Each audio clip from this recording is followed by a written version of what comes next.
আসসালামু আলাইকুম, সবাই কেমন আছেন? অবশ্যই ভালো আছেন। আমরা আল্লাহর রহমতে ভালো আছি। তো আমরা কিন্তু নিচতলায় নেমে গেছি উপর থেকে। তবে নামার পরে হইতেছে কিছুই সেটিং করা হয়নি, পুরা বাসা এলোমেলো হয়ে আছে।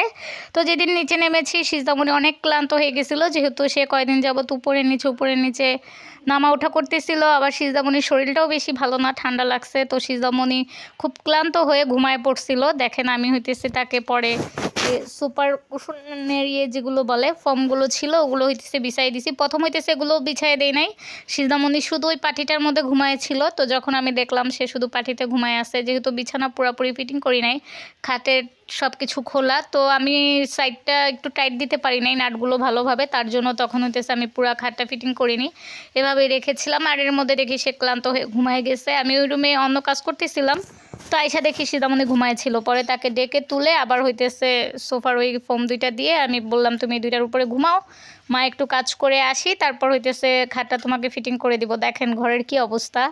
তো পরে হইতেছে খাটটা পরে যখন ফিটিং করি এটার ভিডিও আপনাদেরকে দেখাবো। তবে আমাদের বাসায় এখন পর্যন্ত কিচ্ছু গুছানো হয়নি, পুরা বাসায় এলোমেলো হয়ে আছে, মানে যেখানে যেটা ছিল ওখানে ওইটা আছে। তারপর হচ্ছে জামা কাপড় দেখেন সব কিন্তু গাঁঠি বাঁধা, একদম বারান্দায় রেখেছি, ঘরে রেখেছি, পুরো ঘর টর সবই এলোমেলো। তো আমার আলমারিটা তো হইতেছে সমস্যা হয়েছে, উপর উঠাইতে গিয়ে যেদিন আমরা মালসাবানা উঠাইছি আমার আলমারির পিছনটা অনেকটা ভেঙে গেছে, ভাবো হইতেছে আলমারিতে অনেক সমস্যা হয়ে গেছে। তো তার জন্য আলমারিতেও আর জামা কাপড় ভরি নাই, যেহেতু আলমারিটা ঠিক করতে হবে, ভাবছিলাম এর মধ্যে একটা নিয়ে আসবো। তবে আমাদের তো বাসায় খুবই সমস্যা, একটার পর একটা সমস্যাই কাটতেছে না, তার জন্য হইতেছে আর নিয়ে আসলাম না। ভাবলাম এই মুহূর্তে আবার টাকা খরচ করব, তার থেকে ভালো একটু ঠিক করে নেই। অড্রপটাও হইতেছে একটু কালার করতে দিছি, তো অড্রপ এখনও দিতেছে না। সব কিছু মিলাই খুবই সমস্যায় আছি। আর এই তো আমি হইতেছি খাটটা একটু ভালোভাবে মুছতেছিলাম, চাইতেছিলাম খাটটা হইতেছে পুরা ভালোভাবে ফিটিং করার আগে ভালোভাবে মুছে নেই, তারপর হইতেছে খাটটা ফিটিং করব। তার জন্য একটু হইতেছে সাবানের পানি গোলায়ে তারপর আমি হইতেছে খাটটা মুছতেছিলাম। এরপর দেখি খাটটাও হইতেছে কালার করাই ফেলবো কিছুদিন গেলে। আসলে এখন তো বাসা চেঞ্জ করলাম, তারপর একটার পর একটা সমস্যা বাসায়, কি বলবো, যেটা না বললেই নাই। আমাদের 2023 সালটা প্রচুর খারাপ গেছে, আর এর আগে একবার গেছিলো হইতেছে 2020 সাল। তো তখনও আমি একটা ভিডিও করেছিলাম, বলেছিলাম যে আমাদের এরকম সাল আর কখনো না যায়।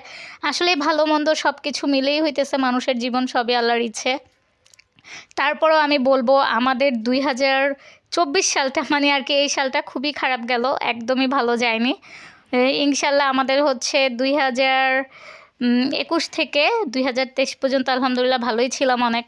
তবে 2020 আর এই হচ্ছে 2024, এই দুইটা সালই আমাদের খুব খারাপ গেছে। আমার মনে হয় না আমার লাইফে আমি এতদিনের মধ্যে মানে এই দুইটা সালের মধ্যে আর কোনো সমস্যা আমাদের পরিবারে যতটুকু সমস্যা দেখেছি ছোটোবেলা থেকে, মানে এরকম সমস্যা হয়েছে কখনোই দেখি নাই। 2020 সালে এরকম সেম অবস্থা, আমার আম্মু হইতেছে স্ট্রোক করছে দুইবার, তারপর হার্ট অ্যাটাক করছিল ওই 2020 সালের মধ্যেই। তখন হইতেছে আম্মুকে নিয়ে হসপিটালে প্রচুর পরিমাণ দৌড়াদৌড়ি করছি, আমার সিজদামণি অনেক অসুস্থ ছিল। তো তখন আমি বলেছিলাম যে 2020-এর মতো যেন আমাদের আর কোনো সাল না যায়। তো 2021 থেকে 23 পর্যন্ত হইতেছে ভালো মন্দ মিলেই আমাদের দিনগুলো গেছে।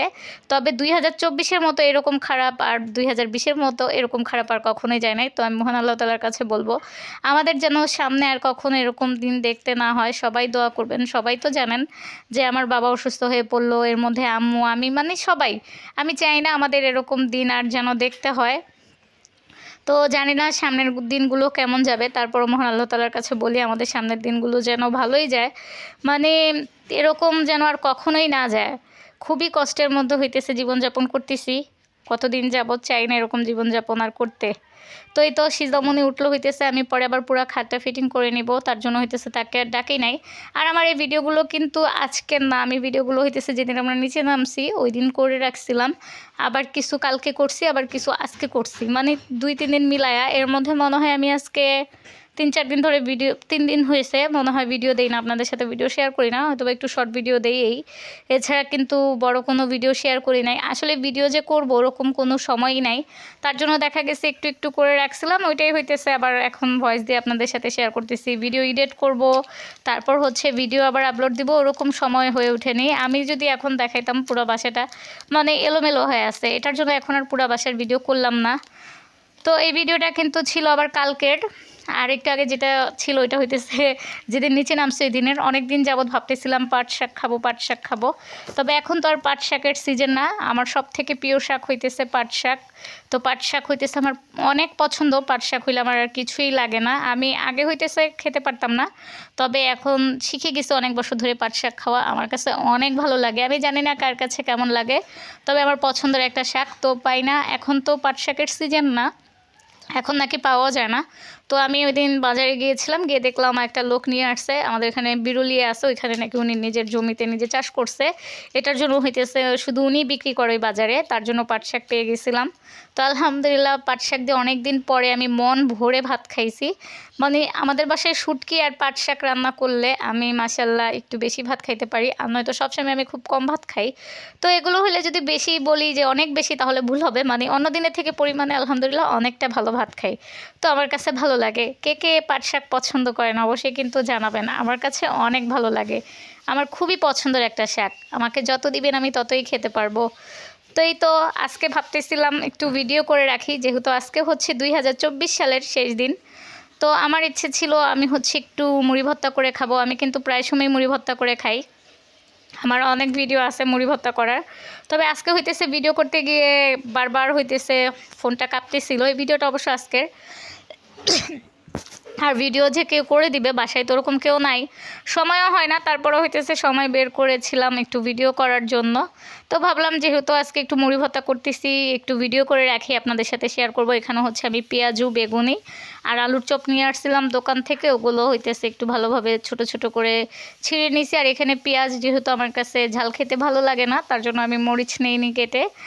কারণ ওই পেঁয়াজু, আলুর চপ, বেগুনি ওগুলোর মধ্যে মরিচ আছে, ওইটাই কিন্তু যখন মাখবো তখন ঝাল হয়ে যাবে। এটার জন্য আর এক্সট্রা মরিচ নেই নাই, তাহলে আবার আমি ঝালে খেতে পারবো না।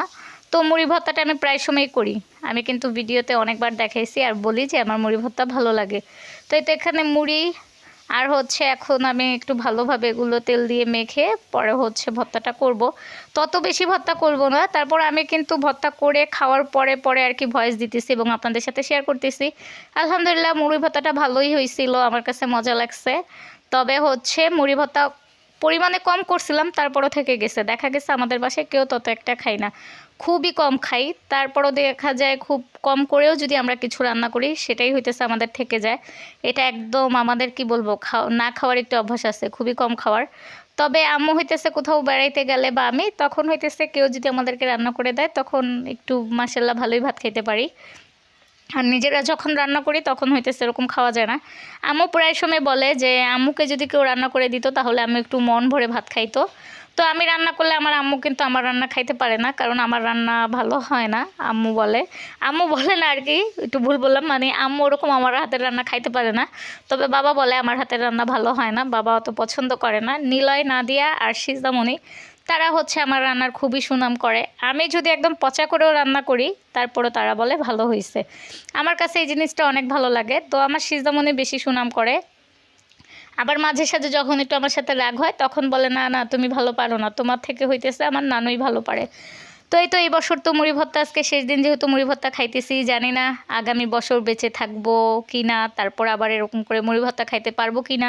তো সবাই দোয়া করবেন আগামী বছরও যেন আবার মুড়ি ভর্তা খেতে পারি এবং আগামী বছরের দিনগুলোও যেন আমাদের ভালো যায়। আলহামদুলিল্লাহ আসলেই শুধু সালটাই না চেঞ্জ হইতেছে, আর আমাদের দিনগুলো তো ওরকমই থাকবে। তো এখানে আমি সিজদামণিকে বলতেছিলাম তুমি হচ্ছে আমাকে একটু মুড়ির ডিব্বাটা খুলে দাও। এর মধ্যে কিন্তু সে আমাকে মুড়ির ডিব্বা খুলে দিছিল, আর মুড়ি নিব তার জন্য হইতেছে একটা কৌটা দিতে বলছিলাম, সে দিতেছিল আর বলতেছিল এত শক্ত। আসলেই সিজদামণি হইতেছে কোনো ডিব্বা টিব্বা ওরকম খুলতেও পারে না মুখা ভালোভাবে। তো আমি এখানে কিন্তু খুব কম পরিমাণ মুড়ি নিতেছি। তো আগেই তো বললাম যে 2024 সালের এটা হচ্ছে শেষ মুড়ি ভর্তা খাওয়া। তো আমি প্রায় সময় না মনে হয় আজকে 2024 সালকে বারবার ভুলে হইতেছে 23 সাল বলতেছিলাম। তো এই তো এখন হইতেছে ভালোভাবে ভর্তাটা করে তারপর খাবো। খাওয়ার পর হইতেছে ঘরে আরও অনেক কাজ আছে টুকটাক, ওগুলো কিন্তু করতে হবে, যেহেতু কাজ এখনও আমরা পুরো ঘর গুছাই নাই। দেখা গেছে একটু কাজ করি আবার হইতেছে বাইরে কোনো প্রয়োজন পড়লে কিছু আনা, তখন বাইরে যাওয়া লাগতেছে। আর সিজদামণিকে তো এখনও স্কুলে ভর্তি করি নাই, আসলে কি যে করব বুঝতে পারতেছি না। দেখি আর কদিন যাক, যেহেতু আমাদের বাসায় সব কিছু মিলেই সমস্যা হইতেছে, তার জন্য এবার কোনো কিছুই করা হচ্ছে না। আর নয়তো সিজদামণিকে হইতেছে প্রতিবার আরও আগে আগে ভর্তি করে দিই। তো এবার কি করব না করব মনে হয় মাথায় কোনো কাজই করতেছে না। তো সবাই দোয়া করবেন আমাদের সমস্ত সমস্যা যেন দূর হয়ে যায় এবং মহান আল্লাহ তাআলা যেন শুধু আমাদেরকে না প্রত্যেকটা মানুষকেই সামনের দিনগুলো অনেক ভালো করে দেয়, ভালো কাটায়। তো যারা আমার ভিডিওগুলো দেখেন এবং আমাদের আত্মীয়স্বজন আছেন, যারাই আছেন না কেন, আমি মনে করি সবারই সবার জন্য অনেক দোয়া করা উচিত। আমাদের সামনের দিনগুলো যেন ভালো যায়। তো আমাদের যেই দিনগুলো গিয়েছে তো ভালো মন্দ মিলেই তো গেছে বললাম, তবে অন্যবারের থেকে এবার কিন্তু দিনগুলো প্রচুর খারাপ গেছিলো। তো আমি চাই না সামনে আমাদের আর কোনো খারাপ দিন যাক, সামনে প্রতিটা দিনই যেন আমাদের অনেক ভালো যায়। সবাই বেশি বেশি দোয়া করবেন। আর যদি কারো মনে কোনো কষ্ট দিয়ে থাকি তাহলে অবশ্যই সবাই ক্ষমা করে দেখবেন। তো আসলেই মনে করি ক্ষমা ছাড়া কিছুই নাই আমাদের। আমরা যদি কেউ ভুল ত্রুটি করে থাকি, আর জীবনে চলতে হলে তো ভুল ত্রুটি হতেই পারে, হয়ই আমাদের মধ্যে। তো এখানে হইতেছে চিতল পিঠা আর হচ্ছে শুটকি ভর্তা ছিল।